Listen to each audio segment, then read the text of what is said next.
share some opening thoughts on your class? Yeah, I mean, we were able to add 18 people to our roster, and man, just felt like that we met some immediate needs. Probably, I'd stated earlier, it's probably one of the most challenging, trying to handle playing in the playoffs and, replacing coaches and all while trying to recruit. So, but it was very productive for us, and again, I feel like that we met some immediate needs and with some positions of that need was the offensive line. I mean, losing the production we had with Tay Yanta and Jacob Thielen, Alan Hatton, those three guys that played a lot of football games inside, so we felt like that we needed to get out and hit the portal with three mid-year offensive linemen, and I felt like that we did that. And again, I like the high school players we signed as well, and think we met needs in that. We kind of went heavier on the defensive side of the football with high school players this season compared to a year ago at this time, where we went heavy with the high school recruiting on offense, and went older on the defensive side of the ball a year ago. So again, feel good about the group as a whole, and look forward to getting everyone on campus and continue to move our football program forward. What is your method behind finding high school recruits that would be ideal fits for your football team? Yeah, I think, we look at, first of all, young men that we build our football program on character and discipline and toughness. So we look at what kind of people they are. Do they fit what we do?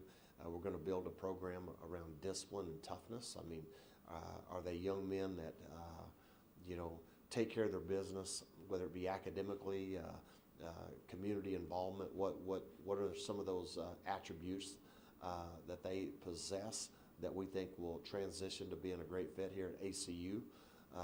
So we look at, all those things, and you never really know. There's no science to recruiting. You think you try to identify traits that you think that are going to set people up for success, and then you go out and you recruit that. And then a lot of the biggest transition probably for most high school players coming into college football is you've been your best player probably on your high school team, or at least in probably the top 3 or 4 players on your team. Now you got to come, and everyone in college football was their best player on their team. So how are they going to come in, how are they going to compete, how are they going to make that transition to be able to battle for playing time, and it's competitive at every position. Did you mention that you recruited more defensive guys this year than you did last season? We did high school wise. I think we ended up bringing in 5 players on defense. We brought 4 young men up front, and high school prospects. Cavante Carter from Dallas Carter, Okello from Arlington Bowie, Paul Blair from South Oak Cliff, Caven Hull from Wichita Falls Legacy. I really like the potential of all those young guys.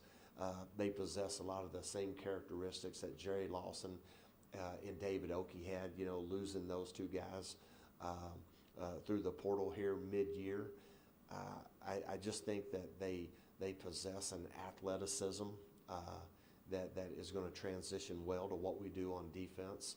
So I really like I like what I see from those guys, and think they're going to be an absolute great fit into our football program.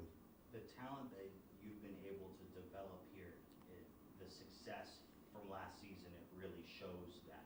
Because of that success from last season, what is that feeling like, being able to use that as a recruitment pitch to these young men? Yeah, I think if you go back all the way to my first year here, I think every single year that we've been able to raise the bar, per se. I think we're just continuing to raise our profile of not only our university, our football program itself. As far as that go, it's just people recognize the ACU brand maybe a little bit more than when I first got here. And again, it's to the success and of the players that we have had and the success that they've had on the field. So, you know, it's a player's game, and we just got to continue to raise the bar and bring in quality players, and the better players we bring in, the better coaches we're going to be. Is there a certain percentage that you like to target as far as the ratio between high school recruits and guys off the transfer portal? You know, no, there used to be. We tried to stay about 60-40 at one point, high school to the portal. When they made the rules to where it was basically just open transfer, kind of changed everything. Meaning that a couple of years ago, I could go out and get a transfer from the portal with multiple years of eligibility, and he had to graduate from the university before they could transfer again. So once that rule changed, it really kind of changed everything. I think, you know, the portal goes both ways. It's been good to us, but every year, I think since I've been here, we've lost one or more of our best players. I mean, Kyle Ramsey a year ago, Tyron Bradley 2 years ago, losing Okie and Maverick McIver, Jerry Lawson, Tay Yanta this year through the portal. And you know what? It's just a part of it. So when we lose older guys, we try to replace them through the portal with older players. Here's a list. We literally just got NLIs in, so, can look through some of these guys. Oh yeah, Stone's back. What do you think of that? Yeah, well, you know, we know what we had with Stone. I tried to get Stone back a year ago, and it didn't work out. It fell into place this year. Obviously, with Carson Haggard, you know, coming in and winning the game against Northern Arizona, leading us to a victory, and then Quade Hawkins. I really like those three guys and the competitive. It's going to be very similar to a year ago. The competition is going to be wide open for all three of those guys to compete, and I just think it makes it better. I mean, when we brought in Carson a year ago and Quade the year before, I really believe that was what helped make and help develop Maverick into, I mean, having his best season. I think it just pushed each other, and I mean, competition creates that. So that we got that again at the quarterback position this spring, and excited to have Stone, you know, joining our team again. You know, started his career here, bounced around to North Texas, and he also just possesses a leadership quality that is something that's always hard to find. I love that you recruited Sutton Peck out of Wiley. He's one of my favorite humans in this area. He's wise beyond his years. He just has so much respect. How would you describe the talent you've been able to recruit in literally our backyard here? Yeah, no doubt. I mean, you got Sutton, who got his own business. I mean, very impressive young man. Loves this university, and you know, from a local high school right here in Abilene. So he's very familiar with us and has been around our program all 3 years that I've been here, and so. Excited to add Sutton to the roster, and we expect great things from him. I don't have any more questions except for, I mean, not only that, could you please talk to me about the Grant Harrell hire? Yeah, you know, before I get into that, I'll just go down to the mid-year guys that we brought in. We brought in Luke and Landon Roten from Tomball High School via Washington State. Both those guys, 6'5", 300-pound type guys that are I think, a tremendous addition to our football program. They're big and athletic. Excited to get out there in spring ball and watch those guys and see how they fit into what we do. Caden Carr from Lubbock Cooper High School was at Texas Tech the past 3 seasons. He's another big body guard.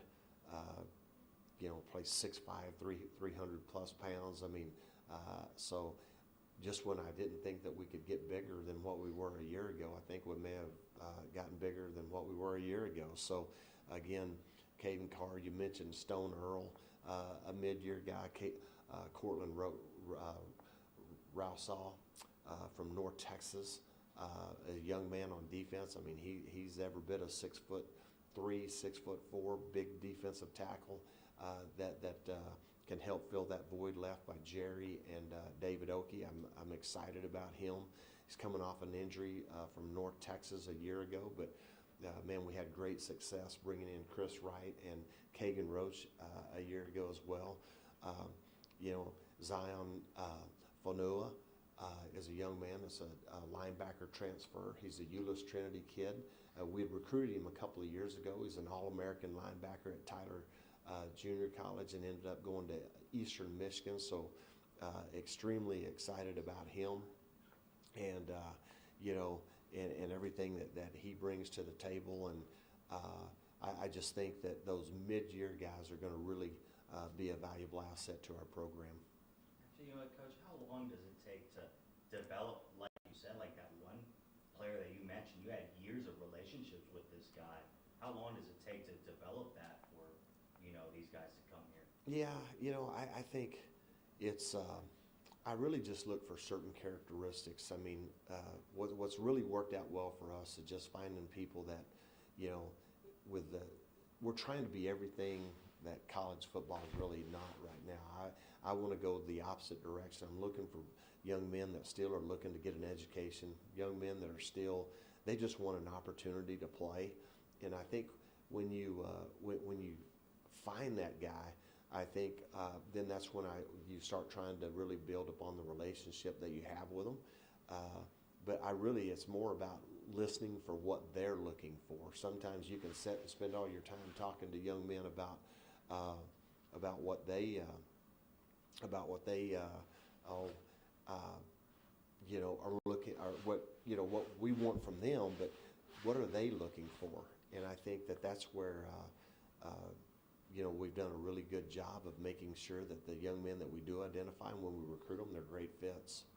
These 6'5", 300-plus pound guys that you've been able to recruit, getting larger in size, were you surprised with the amount of people you've been able to get, that even high schoolers that are this big as kids? Yeah, I mean, you know, I think that there's you're in Texas, so I mean the strength and conditioning programs that we have with these high school football programs across the state, the coaches do a great job training and developing players in this day and age. The nutrition has come so far, and it's so different. But like at the end of the day, I'm excited about getting those guys all here, and our strength and training staff does a great job as well.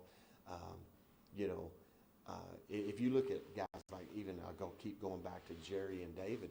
You know, Jerry Lawson weighed 230 pounds his senior year in high school. He comes here, and he played last year probably in the upwards of 275, 280 pounds. So again, it's crazy how big and strong and athletic these young men are getting. Thank you, Coach. Y'all have any questions? Actually, let me hit Coach, you're very selective when it comes to the portal. You want to share just a little bit about what you're looking for and how you go about recruiting the portal? Yeah, one of the things that we try to find, a lot of times we try to have a tie. We want to have a connection, whether it be someone we've coached with or someone that we know personally has coached the young man. We look for Texas high school players a lot of times that have gone off to other universities that are just looking for an opportunity to come home. I think the number one, the one that just jumps out to me was Sam Hicks a year ago. Here's a young man that had bounced around and ends up at Central Michigan, and he was just looking for a place to play. He just wanted an opportunity, and he came in and he absolutely made the best of it. A Texas kid, a Fort Worth kid, who got a chance to come home and play football for us, and man, did special things. So we just try to make sure that we have a connection with those people, and again, it's all about the right fit. We're big into developing chemistry. We want people who want to be a good teammate. We try to bring guys in that are just going to be blue collar, hardworking, and do the things that we feel like that it takes to win a championship. you've got a couple two-way players from Oklahoma with Brady McAdoo and Christian Oku. How valuable is their skill set, and how can they contribute? Where do you see them fitting in on this? Yep. Brady McAdoo is one of those young men. He's kind of he's just a football junkie. I mean, like the young man is just a tremendous athlete. Yeah, I just think he's a very versatile football player. So I think that he's going to be able to bring a lot of things to us over the course, whether it be through special teams, in the return game, whether it's wide receiver. He's also a young man that possesses a skill set that could obviously go over and play safety as well. So, you know, he was the Fans' Choice Player of the Year in the state of Oklahoma. He was his district's District 4A Player of the Year. So excited about Brady and what he brings to the table. Christian Oku is a young man that he's kind of he's still lean, runs track and field has a great bloodline. His uncle David Oku was a great running back at Midwest City Carl Albert, and I've had tremendous success recruiting that high school over the years. And I just listened to what the coaches said about him individually as a person. And I think that just allowed us to, I really drew on a lot of relationships with coaches that I've had over the better part of 30 years and put a lot of trust in listening to what they had to say about the young man. I think he's got a tremendous upside, long arms, going to play corner for us. And I think DJ Williams will do a great job of developing him. And then in addition to those two, I think you've got 3 players that have won a state championship in some form. How valuable is winning pedigree to building on the culture here? That's also one of the traits and things that we look at. Do they come from winning football programs? That it's just one less thing that you have to do. When you have to teach and train people to learn how to win, that's just one less hurdle. When you have it's contagious. Winning is contagious, and that mindset and the things that it takes to win. When you recruit young men from winning programs, then it just kind of begins to transcend throughout your entire team. All right, I can get one more question. Coach, I think one of the best kept secrets is what you do with these new players when they come in to the program, and specifically what you do on Fridays. You want to just share a little bit about what goes on Friday mornings? You bet. You know, we're getting ready to, this week. I just feel like to try to create pride in not only our university, but I just think you have to know who and what you represent. So one of the things that we started a year ago is what we call Pride Friday, and we basically we train throughout the course of the week, and then on Friday morning we have our team meeting, and we begin with the history of Abilene. Then we'd go history of ACU football, a history of our university, history of great teams, players, coaches, and then we finish the 5th week. We talk about the jersey and the legacy that you're going to leave behind, and we finish by teaching them the fight song. So that's been something that I think instills pride throughout our team, and it's something that our guys, I hope they enjoy it.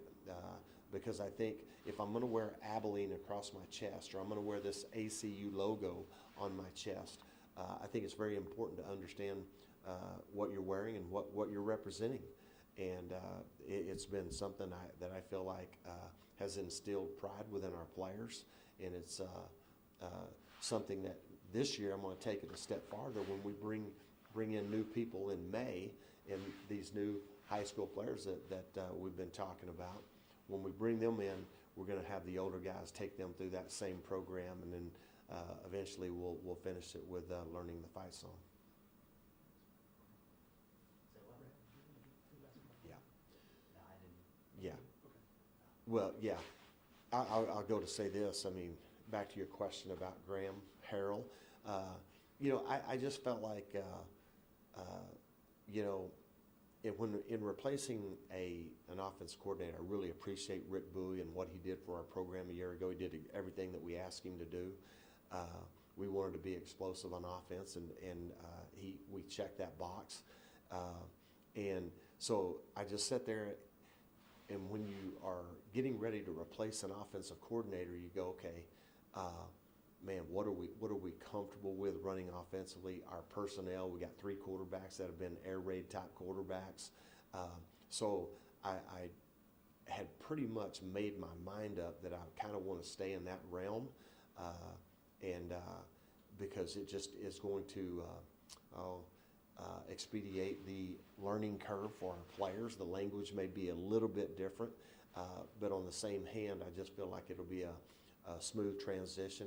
And when you look at Graham, I mean, his mom and dad both went to school here, so he's very familiar.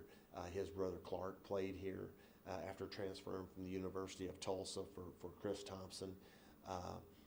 So he was very familiar with ACU. So I thought, that's a good connection. And then, the whole Texas Tech. I mean, the guys on the Mount Rushmore of Texas Tech football.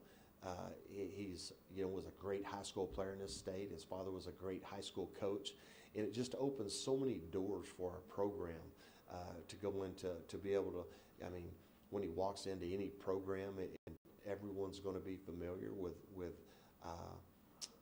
Graham and what he's done as a high school player in this state, as well as what he did as a collegiate player in this state. Recently getting ready to be inducted into the College Football Hall of Fame. So I just thought it was a tremendous opportunity for our university to be able to continue to move our football program forward. Thank you, Coach. Appreciate it. Thank you. You bet. Thank you all. You did not